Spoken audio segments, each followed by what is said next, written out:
The most striking feature about him was his enormous head. Its circumference was about that of a man's waist. From the brow there projected a huge bony mass like a loaf, while from the back of the head hung a bag of spongy, fungus-looking skin, the surface of which was comparable to brown cauliflower. From the top of the skull hung a few long, lank hairs, the osseous growth in the forehead, at this stage about the size of a tangerine, almost occluded one eye.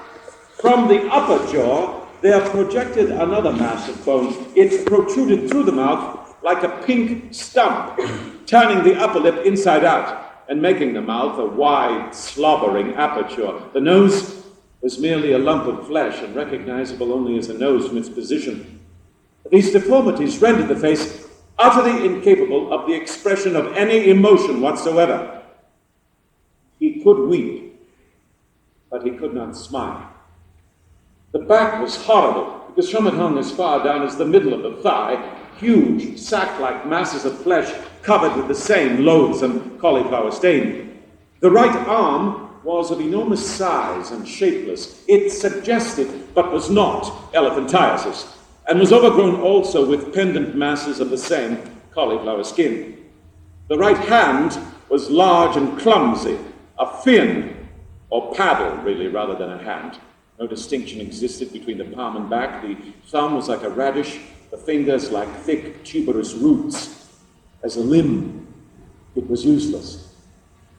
The other arm was remarkable by contrast. It was not only normal, but was, moreover, a delicately shaped limb covered with a fine skin and provided with a beautiful hand, which any woman might have envied. From the chest hung a bag of the same repulsive flesh. It was like a dewlap suspended from the neck of a lizard. The lower limbs had the characters of the deformed arm. They were unwieldy, dropsical-looking, and grossly misshapen. There arose from the fungus skin growths a very sickening stench, which was hard to tolerate. But to add a further burden to his trouble, the wretched man, when a boy, developed hip disease, which left him permanently lame, so that he could walk only with the aid of a stick. Easy.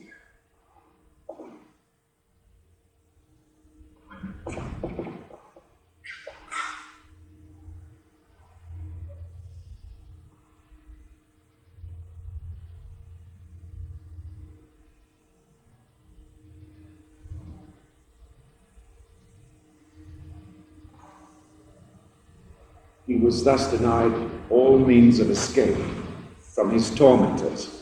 Mr. Creed, you have shown a profound and unknown dishonesty. You have said, when he leaves here, that his foreign exhibition here.